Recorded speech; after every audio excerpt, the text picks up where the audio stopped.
Hotepu Gatekeepers, and welcome to our next installment in the Ani Papyrus of the Book of the Dead. And recall the function of this text, this scripture from the blacks of the Nile Valley of ancient Egypt. Its function is to give you a set of meditations, affirmations, and contemplations of the meaning of life. And as we have seen so far, the destiny of any human soul links very powerfully to the universe, i.e. the stars.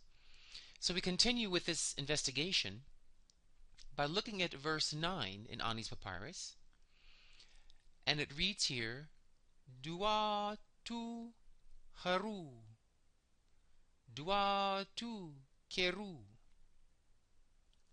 Anek tihuti ma, Menet Raneb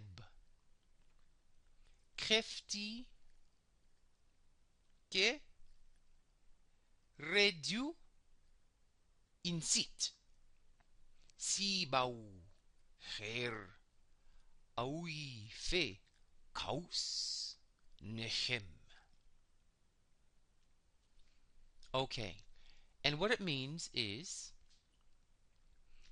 the beings of the heights and the beings of the depths shall worship thee. The god Tehuti and Ma write for thee every day. The enemy is given over into the fire. The Sibau have fallen. His arms are bound. Okay, now this text refers to, starting here, with your star chart. So Duatu Haru, the beings of the heights worship thee, meaning someone who is becoming an initiate will learn that the beings of the heights of course being the sky, the stars. This means that the karmas, as outlined by your star charts, will worship you. They will obey you. You will ask them for things and they will give them to you. You will seek to get karmas, good karmas, from your chart. The beings of the height and the starry beings of your chart will give you those things. And so, in order for you to receive the blessings from the beings of the heights, like attracts like. This is the basis of all fractal geometry. A similar pattern speaks to a similar pattern. So you have to awaken the beings of your height. The higher astrology signs, which are the Archer, Sagittarius, the Goatfish of Capricorn, Hapi the Water Bearer of Aquarius, and the Fish of Pisces. Those four signs we call the signs of the Ba, the higher self. Those four signs are ruled by the outermost visible planets, which are Tehuti, Apshetaui, which is Jupiter, and Harukapet, which is Saturn. So in order for you to get what you want from your chart, you have to awaken the beings of the heights. The Archer, the Goatfish, the Water Bearer stars, and the Fish stars. Because the Archer stars give you what we call the Ark of the Covenant, the Holy of Holies, or the High Oracle, all the same thing. And the High Oracle is the voice of the Supreme Being answering a question for you. When you approach our gay High Oracle of Ra from Africa, and you come to it, it is a binary system of math, like nature is run by binary mathematics. You ask the oracle a question, it gives you a very direct answer, because the cosmic mind flows through the binary structure that we have for communing with cosmic mind. So once you are able to tap that mystery, you get the proper directions of life. Then the goatfish we call patamun is your higher understanding of your life cycles, your astrology charts, more deep patterns. Then we have the water bearer, which is the perfected human being, the perfected gay man. He's got all the gates open. He can become any force of nature, any deity will work through him. That's called an all spirits or an Aquarian Hopi. And then you have the fish stars, which deal with the power of an enlightened gay man to be peaceful and calm no matter what happens. And from that calmness we call nun, where the word none comes from, as in nothing, you have no reaction. There are no things making you react. Knee-jerk automatic reflex. You're able to be calm and then spontaneous in your reaction.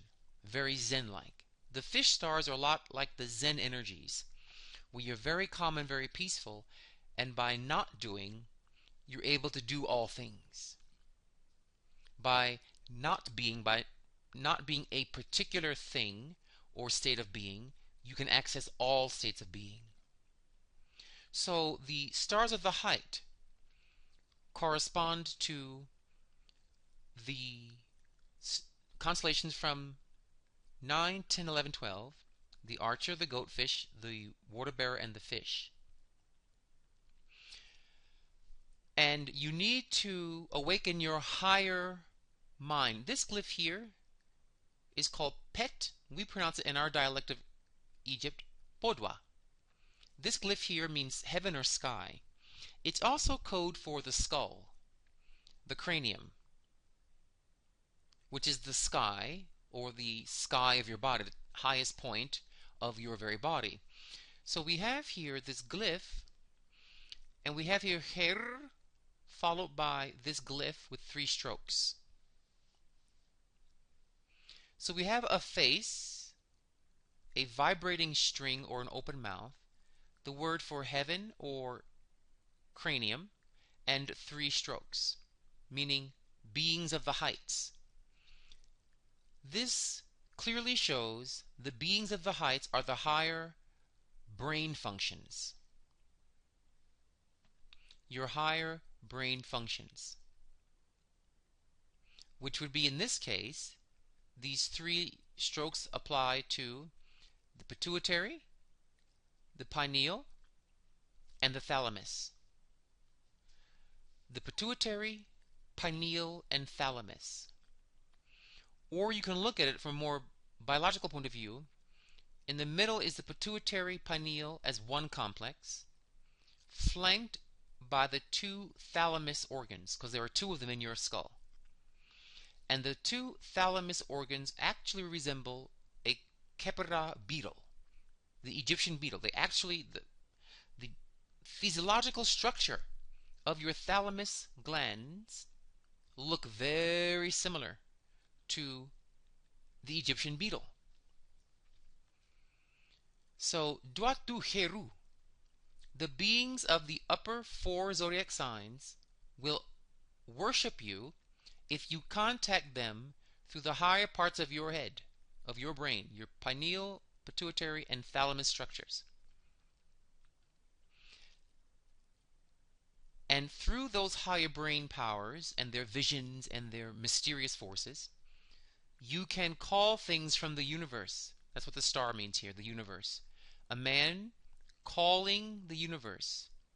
This glyph sesh means a scroll, a rolled papyrus. So, universal, reaching through wisdom. Reaching or touching the starry universe with knowledge and wisdom. And it has here the glyph, this letter T here, this half loaf, also means hemisphere. So it can refer to a hemisphere of your chart or refer to a hemisphere of the brains, a brain lobe hemisphere. And it also refers to matter or mass, because this means earth. And then we have the Fibonacci spiral here, the coil, the golden spiral, which is the breath in this case, the breath. And also the study of the structure of galaxies, which is the spiraling galaxy structure. So it's basically saying here, reach for the stars, reach for the knowledge of the stars through the wisdom of your brain lobes, awaken through deep breathing while contemplating the Fibonacci spirals of nature. You see? And if you do that, you awaken the higher brain functions, Heru. Okay? And you'll awaken your pineal, pituitary, and thalamus structures. Then it says here, Dua tu keru. And the beings of the depths shall worship thee. Well, the depths correspond to the lower zodiac signs from 1 to 8. That's the ram, the bull, the twins, the beetle, the lion, the wheat virgin, the scales, and the scorpion.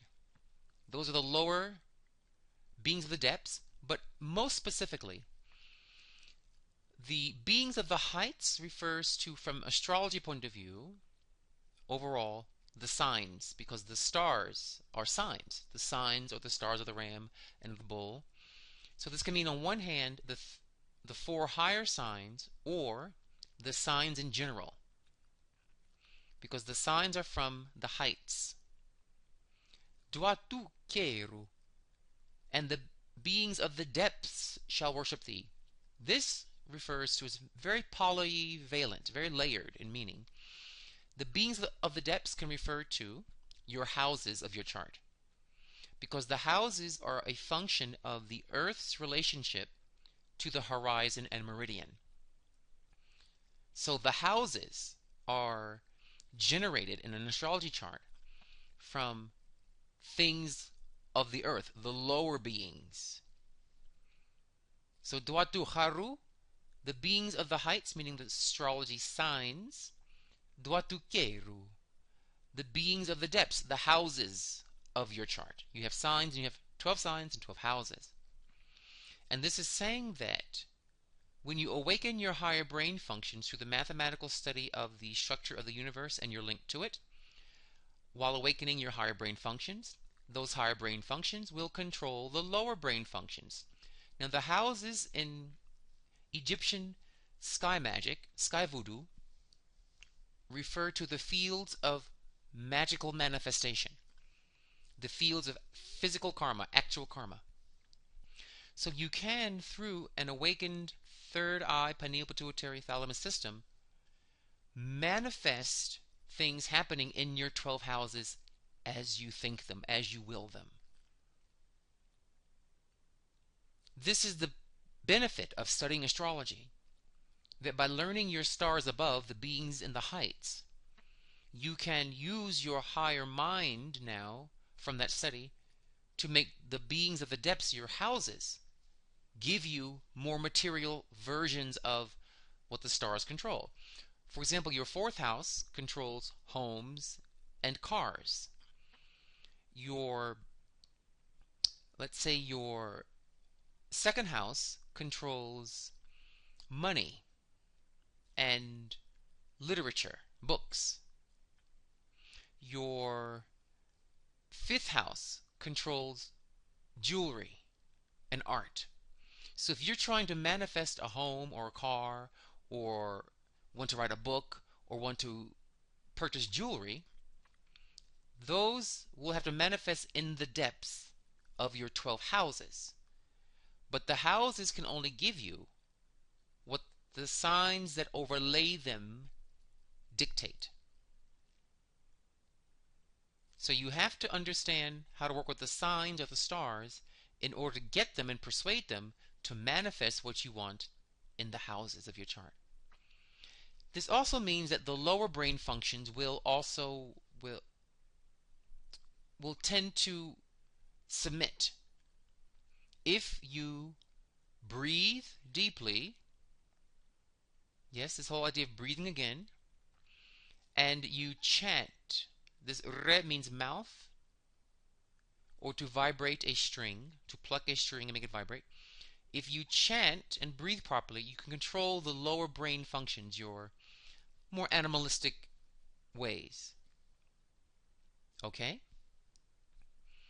Then it says here that an nik tihutima minute ranib, meaning that Tehuti, the god of oracles and wisdom, and Ma'a, the deity of scientific formulas that lead one to ethical living, will write for thee every day. In other words, you want to study your chart every day, because here we have the sun with an arm holding the sunbeams with 3 strokes. The sun means your sun chart, your 12 zodiac signs. These 3 beams correspond to the 3 major bodies that come from your life force of the sun. That is your Ka, your soul, your Ab or your mind, and your Ba, your divine spark. And you have an arm here, meaning getting a handle on it. So, if you study your chart every day, you will get a handle on the different parts of your soul. And you will come to understand the wisdom and destiny that the sun signs have handed you every day in your transits. This line basically means you should study your chart's transits daily in order to understand the wisdom and order of the karmas you've been handed by the life force. And you should master those karmas. Don't try to master some other karmas or be someone you're not. But master the karmas that the sun, the heavens have handed you to grapple with. Because grappling is putting your hands on something, to grapple with. And this must be done every day, that you will see the wisdom of karma. Now this bird here of wisdom is the god of oracles, the high oracle. So you want to do every day, when you look at your transits, as this line is telling us, that your destiny has been written for you to handle every day through transits. You want to do a divination reading, or have one done for you, telling you how to handle that Bennu Pluto conjunct Bennu Osar Venus.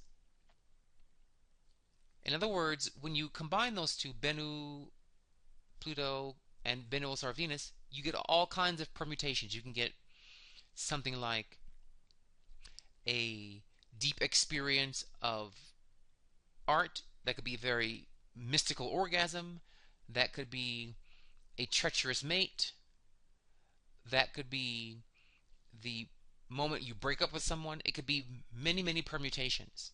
So you want to ask this Ibis man named Tehuti to give you a reading on what is the actual meaning of this specific transit. When you do a reading with our high oracles, what's really happening is several things, but to summarize it, what you are doing is, number one, when we throw the oracle, we are going back to the Big Bang, the original Big Bang, and looking in that seed before the Big Bang, because if there is a seed, it must have been thought out first. Then it became a physical thing, Amun-Ra. Amun thought it, Ra made it. So in our cosmology we teach that the supreme androgynous creator thought the whole universe, every leaf, plant, caterpillar, wind, rock, thought the whole thing through first, and then set it in motion physically after thinking it. First mind, then matter. Okay? So the fact that I'm on this recording at this time saying these words was already seen in the mind of Neter, the supreme androgynous being. But it took however many gazillion, quadrillion years for the universe to form particles and hydrogen and helium and then compounds and elements to make my body, this microphone, the wind upon which my voice is carrying. All those things took gazillions of years. And the Supreme Being knew on this day at this time this recording would happen. It was already planned. That's the first thing.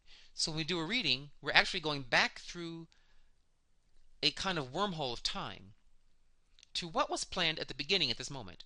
And the oracle, and only a high oracle can do this, reveals what was planned before what we call the first time, before the Zeptepi, before the first time. And so, by that, you learn to accept your role in the cosmic plan. The other angle of this is that when you're looking at, let's say, Bennu, Pluto, conjunct Ahi, Venus, and that can mean 1,001 different things. When you look at quantum mechanics, where you go down to ever more subtle layers of matter and of energy, you reach this layer where it's like a soup of possibilities, like a quantum soup, and that you can collapse what's called the quantum wave function on one singularity. So when you do a reading, Pluto conjunct Venus or Venus can mean 1,000 things. Which of the 1,000 things will it bring me? It's only when you cast the Oracle of Ra that it takes all the quantum possibilities of what that configuration can be into a specific singularity that will hone in exactly to you. Now, if I threw the same shells, the same oracle for someone else with the same configuration, it would have a different reading, because the shells are reading the question for that person's arc in the storyline of creation. So it would collapse it on person A in one way, in one quantum singularity, versus person B's. It's the only way, really, to know what an astrology transit is going to bring you, and only you specifically. Without this God, Tehuti, and the high oracle, you're guessing, you're guesstimating, not quite guessing, because there are parameters. There's a boundary condition between Bennu, Pluto conjunct Venus or Venus. There's a certain pattern that will emerge, but that pattern can have 1,000 details. So the oracle says it's this detail. Out of this list of thousands of ones that it could be, it's going to be number 42. Okay? And so this god of oracles is followed by the deity of karma. This is showing what's called a stand, a sickle, an arm, and the glyph for mass. And then a little figurine here of a god with a little feather. Okay? Well, this sickle is the sickle of karma, which separates the wheat from the chaff. It is the sickle of season. You cut down wheat at a certain season. So this sickle deals with the sword of karma. And this little stand means divine order. So this means divine order will cut you eventually. You see? And you better Handle it. That's what's an arm and hand here. Handle it. Okay? Every day. So here we're not guessing what a transit means, guessing what this means in your chart. We need oracles to know the specific karma on an initiate's journey through their star signs, as shown here in the word dua, to worship the stars. Dua, to worship the stars. Then it said kräftige, kräftige redu set or nsit. Sibaucher auife kaus. Meaning, let's see here, kräftige redunsit, or inset. The enemy is thrown into the fire. Sibau, the evil thoughts fall. Their hands are bound. Alright, so kräftige redunset. The enemy, and look, the enemy is shown here as a boa constrictor snake with many coils of deception and twisting of words and excuses and mind games, and in each coil of evil is a spear. This snake represents nothing more than a hyper brainwave. Look at it. It's an actual brainwave on a brainwave machine in a hospital, basically. Only it's rounded off instead of angular. And this refers to your reptilian complex. It's a snake, a big reptile. Your reptilian complex, your lower brain, where all of your animal emotions exist. And it's saying that when you study your chart every day, the enemy of your bad habits, your foolish ways, your entropic ways, will be burned in the fire. The fire here is, you see here a little cross? This is part of the word fire. This fire, this X here, implies crossroads. That your transits will offer you a test, a challenge when you least expect it, to see, are you going to serve the light or the dark with that transit? Are you going to freak out in it, or are you going to up-level it? That fire of test, that challenge of character in the middle of a trial is what makes you. And if you follow your chart, and you follow, let's say, that Pluto-Venus conjunction, which may make you very vicious and angry at your mate, but you up-level it, as the oracle told you, would give you greater karma of light. You see the light here? You want to grab more light in life. You say, okay, part of me wants to, my lower self, remember you had your Ka, your animal mind, your Ab, your human rational mind, and your Ba, your divine mind, these three rays from the sun. You're saying, I want to go to my high mind, my high divine mind. And my lower inner child mind says, I want to cut you and attack you and destroy you. But I'm not going to do that. I'm going to face this Bennu Benosar Venus-Pluto transit, and I'm going to stand in the fires of what I want to do to you and become something greater, make a greater light. I'm going to not do that. I'm going to sit down, and we're going to have a deep conversation, and I'm going to look deeply within my own self,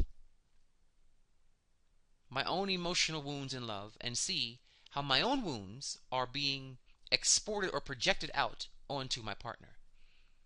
So you're burning your bad habits, this evil snake, with flint. These are flint knives, by the way. Flint likes to spark things. It likes to catch flame. So your emotions like to be dramatic, like to set things on fire, like to create big explosions in people's lives, chaos and confusion. And so, by facing my fears in that transit, I will burn away my bad habits. Then Sibau, here it is Sibau, means Sibau, my cunning mind, my excuses, my rationalizations, my looking only at the material side of things, not the deeper philosophical side of things. By looking only at the appearance, looking only at the external side of my karma, and not how my mind and my issues internally actually are the creators of that outer karma. When you think, oh, it's woe me and victimize me, you are being tricked by this trickster called the Sibao. You see? At some point, you have to realize that you magnetize your karmas to you. So this means my excuses, Sibao, my excuses shall fall. Because I could, through the oracle, use my higher body, this third part of this sunlight, the Ba, the higher body. Through oracles, I can see the deeper message of this transit, the deeper lesson in the school of love today. And from that, I will handle, if I handle it right, I will be able to handle more light in my hand. And it says, Auife kaus, meaning his arms are bound. The arms of evil, the arms of my bad habits. Arms are used for lifting things and grabbing things and holding on to things. So your evil ways will no longer have a hold on you. They won't strong arm you anymore. Their arms shall be bound. So your excuses and your bad habits will be tied down through an enlightened handling of the karmas based upon your star chart as revealed by the oracle. And that brings us to the end of this beautiful verse. So, by studying your astrology chart and awakening your pineal pituitary and thalamus systems while studying it, you can pray to the stars above to bring you blessings below. Especially if you analyze your daily transits from the point of view of the oracle's message of the lessons that karma is to bring you, so you may receive greater light to handle in order to be a master of yourself and thus destroy your bad habits and all your 1,001 excuses for having bad habits in such a way that they can no longer strong arm you into acting like a savage. That is the meaning of this verse. So if there are any gay people out there suffering from drugs, alcohol, cigarettes, overeating, low self-esteem, study the stars of your chart by opening your third eye. And from that third eye, magnetize the manifestation of good things on earth. And be sure to use the oracle's insight into your karmas and your transits so you can get more light to help you defeat the evil habit and to bind it once and for all from ever strong arming you into addiction, booze, alcohol, or whatever negative entropic behavior your pattern may have.